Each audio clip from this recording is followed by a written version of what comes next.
ইতিহাসের সবচেয়ে নিষ্ঠুর এবং অহংকারী শাসক ফেরাউন। ক্ষমতার লোভে যে নিজেকে অন্ধ করে সৃষ্টির সেরা জীব হিসেবে নিজেকে ঘোষণা করেছিল। তার গর্জন ছিল আনা রব্বুকুমুল আলা, অর্থাৎ আমি তোমাদের সর্বোচ্চ প্রভু।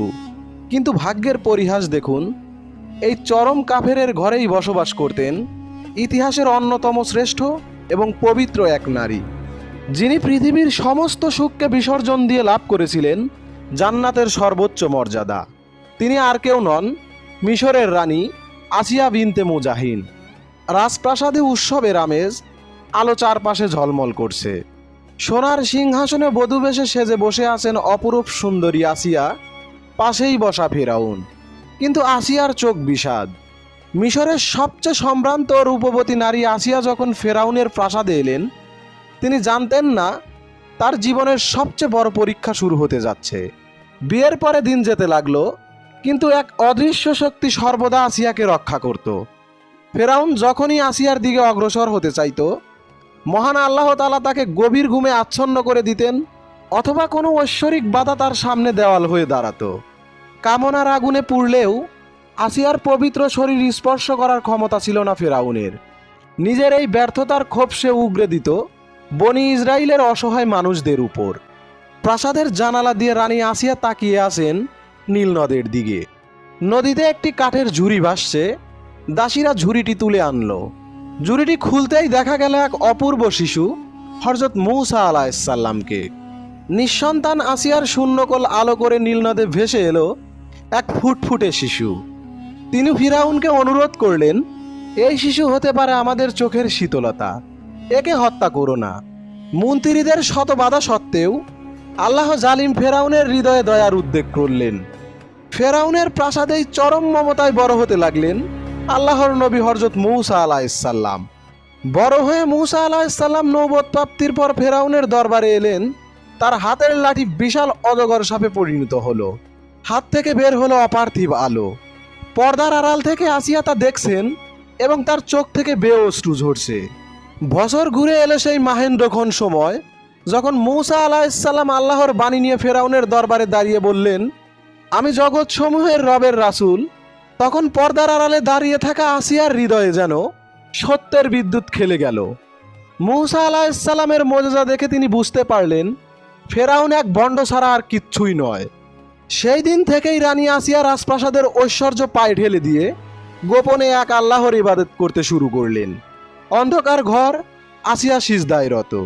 এক দাসী আড়াল থেকে তা দেখে দ্রুত গিয়ে উজির হামানকে জানাচ্ছে। এরপর ফেরাউনের দরবারে আসিয়ার মুখোমুখি অবস্থান। ফেরাউন রাগে কাঁপছে, কিন্তু সত্য বেশি দিন লুকিয়ে রাখা গেল না। প্রাসাদেরই এক বিশ্বাসঘাতক দাসী রানীর ঈমান আনার খবর পৌঁছে দিল উজির হামানের কানে। হামানের মুখে এই খবর শুনে ফেরাউন ক্রোধে আকাশ স্পর্শ করলো। যে স্ত্রীকে সে কোনোদিন স্পর্শ করতে পারল না, সে আজ তার চরম শত্রুর রবকে নিজের প্রভু বলে মেনে নিয়েছে। ফেরাউন গর্জে উঠে জিজ্ঞেস করলো, তুমি কি সত্যি মূসার রবকে মেনে নিয়েছো? আসিয়া অবিচল কণ্ঠে জবাব দিলেন, হ্যাঁ, আমি সেই আল্লাহর উপর বিশ্বাস রাখি যিনি আসমান ও জমিনের স্রষ্টা। দুপুরের গগনে সূর্য।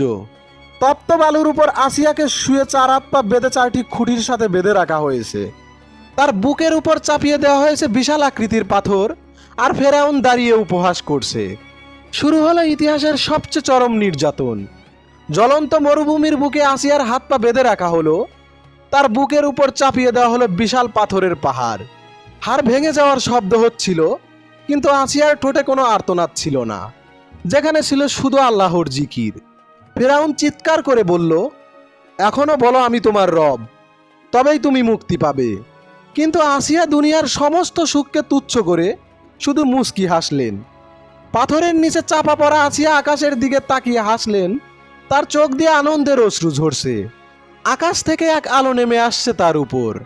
মৃত্যুর মুখোমুখি দাঁড়িয়ে আসিয়া আল্লাহর দরবারে মোনাজাত করলেন, যা পবিত্র কোরআনে চিরস্মরণীয় হয়ে আছে। হে আমার রব, আপনার সমীপে জান্নাতের জন্য আমার একটি ঘর নির্মাণ করুন।